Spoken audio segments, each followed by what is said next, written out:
La Sicilia resiste in zona arancione. Secondo i dati della cabina di regia dell'Istituto Superiore di Sanità, l'indice di trasmissione RT è sceso da 1,17 a 1.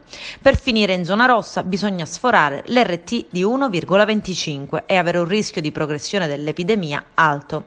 Il report settimanale si riferisce alla settimana 5-11 aprile.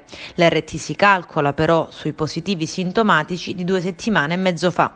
Oggi invece la Sicilia procede al ritmo di 1400 positivi in media al giorno e crescono i sintomatici che hanno bisogno di cure ospedaliere, tanto che i reparti sono sotto pressione soprattutto in provincia di Palermo, dichiarata zona rossa fino al 22 aprile. La Sicilia rimarrà arancione fino al 25 aprile. Nel frattempo si spera che la misura della zona rossa a Palermo e in tutta la provincia, combinata alle singole zone rosse nelle altre province, riducano i contagi e mantengano l'RT sotto i livelli di guardia. Se non funzionasse, l'isola rischierebbe di finire in zona rossa a maggio, quando tutte le altre regioni si preparano alle riaperture. Giovedì prossimo è atteso il nuovo decreto Draghi che disciplina la ripartenza delle attività produttive dopo il 3 maggio, con le nuove regole per ristoranti, lidi e cinema.